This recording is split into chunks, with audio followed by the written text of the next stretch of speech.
in the play. That is awesome. You so famous. Yeah. And I'm live out here in these streets. And I met Carl via Seven. Oh, really? Yeah, so Seven introduced me to Carl, and we all been rocking ever since. Damn. Carl and Seven has a great relationship, good bond, and Seven was kind enough to bring me into the mix. That's sweet. So, and then even with Darren, so I call us the quadruple. Because when we together, we have a lot of fun. I can only imagine. It's a real problem. Oh, we went to Papados. Oh my God. They thought I was off one of the movies. Oh my God. Yeah, he's like, hey, It's a problem. he played in the movie too. I was like, I sure did. I know. We just had some fun. But anyway, we got Out Front with Nikki Woods next. It is the most wonderful time of the year. Well, not for everyone. Today, Nikki Woods is out front with empowerment coach Abiola. I got it. Hold on, Nikki. Let me Abiola, finish. I got it. She said, I got it. Let me finish it. I got it. But before I bring this on, I just have to outdo all of you all. I have known Carl Payne much longer than anybody. We actually had freshman English at Howard University together, so we've been friends since then. Ha! Well, how long you known him? Yes, now we're going to get into the details. We don't have to get into all of that. We have to get on to that. You might as well tell us. Well, I mean, it's been... Oh, Jesus. All right, so Nikki, tell us what you got going years? on. Huh? 22 years. It's been a long time. You said 2 years? No, but you know what? It's interesting. I was 20. just talking to our guest off the air, and I didn't realize like how difficult this season is for a lot of people. They say up to 50% of people suffer from the holiday blues. So I had to call the expert. She is an empowerment coach, author, and award-winning advice columnist, and she's here to kind of help us with the challenge. Stress and anxiety can sometimes get the best of us during this holiday season, and we want to give out some tips on how to deal with the holiday blues. Abiola, how are you? Hey, Nikki. I am so excited about this conversation because we as people, as black and brown people, do not talk about our mental health. So let's talk about it. I'm great. Well, awesome. So let's just start here because I've talked to a few of my friends and I was talking about the holiday blues as we worked on the topic for this week. And some people say it's a thing and some people say not so much. Is the holiday blues a real thing or is it just in our heads? Okay, so for once and for all, yes, the holiday blues are a very real thing. There's something called seasonal affective disorder, also abbreviated appropriately as SAD, and this is a time when people feel as the days get shorter, if you live in a place where the climate changes, it gets darker, people start to feel more and more depression. And so even though holiday blues has like a cute kind of name, there is nothing cute about feeling sad or lonely or by yourself during the holidays. And so, if you are experiencing sadness or blues or depression during this time of year, please know that it is not in your head. Please know you are not imagining things. It is a very real thing, and there's some very real things we can do about it. And so what are some things that you, because this is what you work with. I mean, you really work with women especially in helping them push through a lot of their mental and sometimes physical challenges to get to their best selves and live their best lives. What are some tips that you offer to all of us, really, on how we can, if we're feeling sad, how we can deal with it and enjoy the holiday season? Yes. Well, the first thing that I want to say is exactly like you said, Nikki, that, the women that I work with are big vision women, like you, like me, very successful women, but what I'm saying applies to men as well.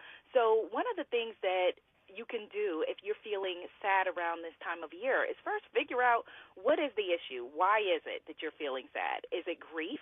A lot of people feel a lot of grief around the holidays. I remember, just like you, remembering being back in college some time ago, not going to say any numbers, some time ago. And when I was in college, both of my grandparents died back to back. And their birthdays were all in December, around Christmas time.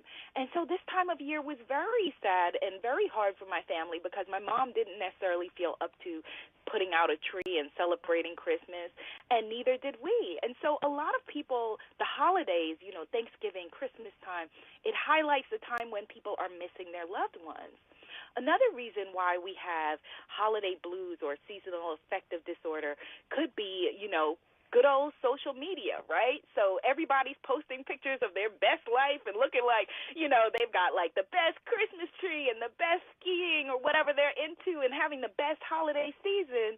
And you're looking at your little wimpy tree in the corner and wondering, well, what did I do wrong in my life?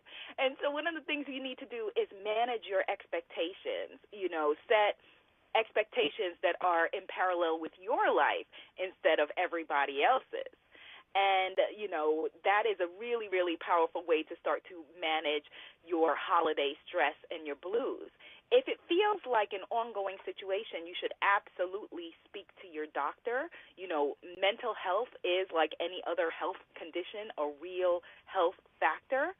Another thing that you want to do is if you have negative family members, people who stress you out, you want to limit your interactions with those people. But that and that's a good point, and I want to counteract that with something in a minute. But let's stay there for right now, because it's really hard to do that. When it's the holiday season. I mean, one of the things that I have to manage is a lot of family interactions, because there's parts of the family that are difficult. Yes, but it's hard to avoid it totally. So how do you manage that without totally separating yourself? I write all about dealing with this myself, Nikki. In my last book, in the Sacred Bombshell Handbook of Self-Love, I spoke about a lot of things that were, family secrets and family dramas and family issues. So, of course, the next family reunion for me felt a little bit awkward, or being around people that you said, things about that could be perceived as negative felt a little bit awkward. But you have to, for your own mental health, prioritize your own well-being. And if there are people who are not for you, they are against you, even if they are your family members. Keep it brief. Bring a cake, a pie, and keep it moving. Hey, I brought you all this sweet potato pie, but this year I'm going to just celebrate with such and such, your own, family unit that you've created, or a Friendsgiving you could have, or whatever it is. Bring a pie, bring some hugs, bring some love, and make it brief and keep it moving. You have to prioritize your own well-being. Even if people share the same blood as you, it doesn't mean that they share the same character as you. And you don't need to make yourself vulnerable to people who are not on your side. It doesn't serve you, and it's unhealthy. It's mentally, spiritually, and emotionally unhealthy. Well, I will tell you, that gets a lot trickier when you have kids. It's like Jamaican grandmothers are a lot worse than Jewish grandmothers, and my mom could put a guilt trip on me like no other. What if you are the loved one of somebody that is dealing with the holiday blues? I mean, how can you support people that may have lost somebody, or sometimes it's just because you don't have anybody, either you're single or you may have isolated yourself. How can you help support them through this time?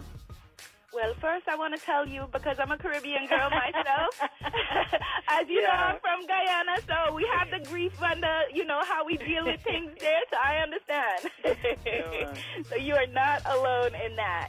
If a family member has recently passed away, or, like you said, friends who may not have other family members, and people are dealing with grief, the way to support them is, you could have at your table one of the things that we did for many years, which is a Guyanese custom and sprinkled throughout the African diaspora. You could set up a plate for that person. A lot of times we think that, for the loved one who's passed on, we think that, not talking about somebody is the way to go, but it's completely the opposite. Acknowledge your ancestors, acknowledge your loved ones, even if it takes you to a sad moment. When you go around the table and say everything that you're grateful for, and by the way, you can't feel gratitude and misery at the same time, so there's a tip, right? Yeah. When you go around that table, make sure that you say, and thank you to such and such. We miss him. We moved on, but we miss you. We love you. Acknowledge that person and allow yourself to feel all of your feelings. That's great advice. Great advice. And Abiola is actually offering 4 free empowerment classes on her website, and I love this. It's Manifesting, like woman and manifesting put together, manifesting.com, and she has a free meditation album on chakrasonsleek.com with the code LifeLovesMe. Thank you so much, Abiola. I appreciate you bringing some sunshine to this this sometimes sad topic and sad time for people. You are welcome, Goddess Nikki. Thank you. Nikki, Al. Nikki, thank you. Great information. Great information.